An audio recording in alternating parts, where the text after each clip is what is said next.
जी, तो प्यारे बच्चों कैसे हैं आप? मैं उम्मीद करता हूँ कि आप सब ठीक होंगे। आज की वीडियो में बात करेंगे हम आपसे क्विक चेक 12.2 और इसके सारे क्वेश्चन सॉल्व करेंगे। चलते हैं वीडियो की तरफ। पहला क्वेश्चन किया जा रहा है जी के draw the structures of the following oxides of nitrogen. इन ऑक्साइड्स के स्ट्रक्चर ड्रॉ करने, also explain briefly their bonding और इनकी बॉन्डिंग को भी एक्सप्लेन करना है, ठीक है? तो बेटा सबसे पहले जो है हम ऐसा करते हैं कि दैट इज N2O, इसके मॉलिक्यूल को स्टडी करते हैं, ठीक है? ये इसका स्ट्रक्चर है जिसमें नाइट्रोजन और नाइट्रोजन का जो है वो आपस में ट्रिपल बॉन्ड है, और फिर नाइट्रोजन और ऑक्सीजन का जो है सिंगल बॉन्ड है। उसमें एक लोन पेयर यहाँ पर आपको नजर आ रहा है, और यहाँ पर तीन लोन पेयर नजर आ रहे हैं, और यहाँ पे ये नेगेटिवली चार्ज पार्टिकल है और ये पॉजिटिवली चार्ज, यानी कि पोलर मॉलिक्यूल है, और इसका लीनियर स्ट्रक्चर है। The nitrogen molecule has two lone pairs of electrons, one on each nitrogen atom, and one nitrogen atom donates its electron pair to an oxygen atom to form a coordinate covalent bond with it. ये इसके पास यहाँ पर एक lone pair होता है, यहाँ पर भी होता है। आप समझ लो कि ये जो है बॉन्ड, ये कोऑर्डिनेट कोवलेंट बॉन्ड है जिसमें ये नाइट्रोजन डोनर है और ये ऑक्सीजन जो है वो एक्सेप्टर है।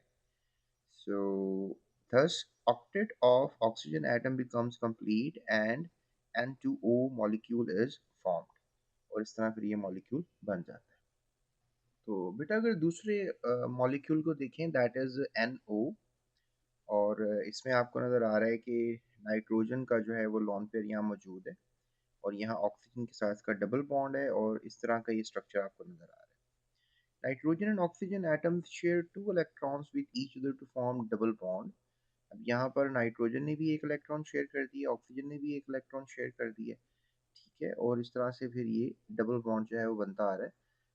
Two electrons each from atom, यानी दो इलेक्ट्रॉन यहाँ से नाइट्रोजन के शेयर हुए हैं और दो इलेक्ट्रॉन यहाँ से ऑक्सीजन के शेयर हुए हैं, और डबल बॉन्ड बन गया। The octet of the oxygen atom becomes complete, और यहाँ से इसका ऑक्टेट जो है ऑक्सीजन का कंप्लीट हो जाता है, ठीक है? क्योंकि दो इलेक्ट्रॉन ये वाले और दो इलेक्ट्रॉन ये, चार हो गए, और चार आठ, इसका ऑक्टेट पूरा हो जाता है। लेकिन यहाँ पे नाइट्रोजन का ऑक्टेट पूरा नहीं होता, बिकॉज दो यहाँ से, दो यहाँ से, चार, और दो छः, और एक सात, यानी ये भी ऑक्टेट के लिहाज से पूरा नहीं है।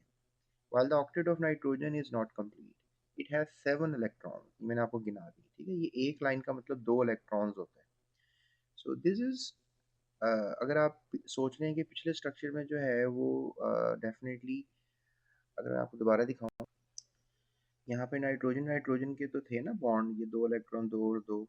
लेकिन यहाँ पर देखो, ये जो लोन पेयर था ये बॉन्ड पेयर में कन्वर्ट हो गया। अभी दो इलेक्ट्रॉन है, लेकिन ये दोनों इलेक्ट्रॉन जो हैं वो ऑक्सीजन को शेयर किए गए हैं। तो यहाँ से ये म्यूचुअल शेयरिंग नहीं है, ये कोऑर्डिनेट कोवलेंट बॉन्ड, इसीलिए इसको आप कह रहे हैं, क्योंकि दोनों इलेक्ट्रॉन नाइट्रोजन ने दिए ऑक्सीजन को, ठीक है? तो इस तरह यहाँ पर आपको नजर आ रहा है कि इसके 7 इलेक्ट्रॉन्स है और इसके 8 electron. So this is one unpaired electron in nitrogen atom, so it is paramagnetic, और ये मॉलिक्यूल पैरामैग्नेटिक होगा, यानी कि ये अट्रैक्ट करेगा मैग्नेट को, ठीक है? पैरामैग्नेटिक स्पीशीज वो होती हैं जो मैग्नेट को अट्रैक्ट करती हैं। तो नाइट्रोजन गैस अगर लिक्विड फॉर्म में करोगे तो लोहा मैग्नेट को अट्रैक्ट करता है, तो नाइट्रोजन ऑक्साइड भी मैग्नेट को अट्रैक्ट करेगी। उसके बाद एक और मॉलिक्यूल है N2O या NO2। अब इसमें क्या है कि यहाँ पर आपको नज़र आ रहा है, it is just looking same like the previous one, लेकिन यहाँ पे नाइट्रोजन और ऑक्सीजन का डबल बॉन्ड आपको नज़र आ रहा है, और यहाँ पर नाइट्रोजन ऑक्सीजन का आपको सिंगल बॉन्ड नज़र आ रहा है, और यहाँ पर एक इलेक्ट्रॉन स्पेयर पड़ा हुआ है, यानी कि दो इलेक्ट्रॉन ये, और चार ये, छः, और एक ये, सात। इसके अभी भी सात इलेक्ट्रॉन है, इसके आठ हैं, और इसके भी आठ हैं। तो यहाँ पर भी नाइट्रोजन के पास 7 इलेक्ट्रॉन्स हैं। तो इस तरीके से ये तीनों के हमने जो है आपके सामने स्ट्रक्चर्स एक्सप्लेन कर दिए हैं, ठीक है? इसमें भी आपको जो है वो कोऑर्डिनेट कोवलेंट बॉन्ड बनता हुआ नज़र आ रहा है। ये वाला जो बॉन्ड है ऑक्सीजन के साथ, ये कोऑर्डिनेट कोवलेंट बॉन्ड है, याद रखिएगा, ठीक है? तो ये रहा इस सवाल का जवाब। चलते हैं अगले क्वेश्चन, बी क्वेश्चन की तरफ। तो बी क्वेश्चन है जी, what does PAN stands for? Peroxy acetyl nitrate कहते हैं वैसे इसे। Give the general formula. तो यहाँ पे आपको परऑक्सी एसिटाइल नाइट्रेट इसको कहते हैं, और इसका जनरल फार्मूला ये आपके सामने। इसमें ये कार्बोनाइल है, ठीक है? कार्बोनाइल की एक तरफ अल्काइल है, और एक तरफ ऑक्सीजन है, और ऑक्सीजन ने फिर ऑक्सीजन के साथ बॉन्ड बनाया हुआ है, और यहाँ पर ये स्पीशी आई हुई है, ठीक है। यानी कि यू कैन से कि यहाँ पर ये जो हमारे पास नाइट्रोजन का पार्टिकल है, इसने यहाँ पर डबल बॉन्ड बनाया हुआ है, यहाँ पर सिंगल बॉन्ड है, और नेगेटिवली चार्ज है यहाँ से भी पार्टिकल, और यहाँ से पॉजिटिवली चार्ज है। So this is the formula of परऑक्सी acetyl nitrate. एक जनरल फार्मूला है, क्योंकि यहाँ पर आर की वैल्यू गिवन नहीं है। अगर आर की वैल्यू गिवन हो जाएगी तो एक स्पेसिफिक कंपाउंड ये बन जाएगा, राइट।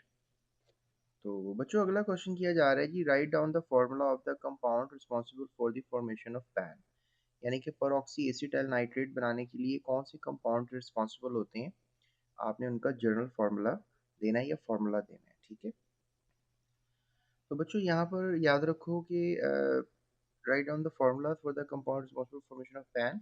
तो ओजोन अगर होगा आपके एटमॉस्फेयर में, तो वो पैन बनाने के लिए रिस्पॉन्सिबल रहेगा। इसके अलावा हाइड्रोकार्बन्स भी रिस्पॉन्सिबल रहते हैं। इसके अलावा एल्डिहाइड भी रिस्पॉन्सिबल रहते हैं, that is the general formula of aldehyde. इसको आप ऐसे भी लिख सकते हैं, लाइक दिस। और दैट इज हाइड्रोक्सिल रेडिकल भी रिस्पॉन्सिबल होते हैं पैन बनाने के लिए, और ऑक्सीजन मॉलिक्यूल भी पैन बनाने में रिस्पॉन्सिबल होता है, और नाइट्रोजन पेरोक्साइड भी आप कह लें कि रिस्पॉन्सिबल रहेगी for the formation of pan, ठीक है। चले अब हम करते हैं अगला क्वेश्चन। तो बच्चों अगला क्वेश्चन किया जा रहा है, if magnesium ribbon is ignited. ये जिस तरह आप फुलझड़ी को जलाते हैं ना, तो that is also a kind of a magnesium ribbon. So ignited and placed in a jar containing N2O, it continues to burn brightly. How does the product formed in this reaction confirm the structure of N2O? यानी कि magnesium ribbon जब जलेगा एक jar के अंदर, जिसके अंदर N2O होगा, it continues to burn brightly, वहाँ पर भी ये चल रहा होगा, मतलब मैग्नीशियम रिबन चलेगा। How does the product formed in this reaction confirmed by the structure? तो बच्चों ये अब आप स्क्रीन पे देख रहे हैं कि कैसे जो है वो मैग्नीशियम रिबन जो है वो बर्न कर रहा है, ठीक है। ये आप देख लें दोबारा, that is how magnesium ribbon Burns. तो अब थोड़ा मैंने क्लियर कर दिया व्यू को, ये आप देखें, ये जो रिबन नज़र आ रहा है ना आपको, इसको मैग्नीशियम रिबन कहते हैं। और देखें ये जल रहा है, लेकिन ये हमने क्या करना है कि इसको हमने बर्न करना है उसमें जार में, ठीक है, नाइट्रोजन ऑक्साइड के जार में। तो यहाँ पे हम इसका जवाब ये ले सकते हैं कि NO2 helps in combustion by providing oxygen. यानी इसमें ऑक्सीजन जो होती है ना, वो मैग्नीशियम को मिलेगी, ठीक है। तो रिबन जो है वो जलना शुरू हो जाएगा। आपको पता है जलने के लिए ऑक्सीजन चाहिए होती है, यहाँ पे N2O जो है वो ऑक्सीजन देगा।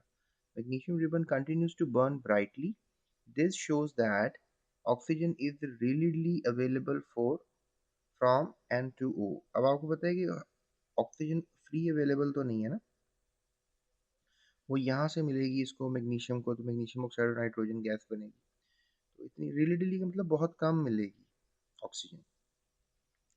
This supports the structure of N2O because it shows that two nitrogen atoms are linked together while oxygen is attached to one of the nitrogen by a coordinate covalent bond। तो यहाँ से आप कह लो कि यहाँ पर आपको N2O का स्ट्रक्चर याद होगा, जो मैंने सबसे पहला स्ट्रक्चर आपको एक्सप्लेन किया था। वहाँ पे जो कोऑर्डिनेट कोवलेंट बॉन्ड वाला ऑक्सीजन है वो डिटैच हो जाएगा, और वो मैग्नीशियम के साथ जाकर लग जाएगा। So hence this oxygen is released immediately on heating and sport combustion, और ये कंबशन को सपोर्ट करेगा, ठीक है। तो ये थी हमारी आज की वीडियो। नोट्स के लिए डिस्क्रिप्शन में नंबर है, आप वहाँ से फॉलो करके नोट्स ले सकते हैं, and do subscribe this channel. Allah.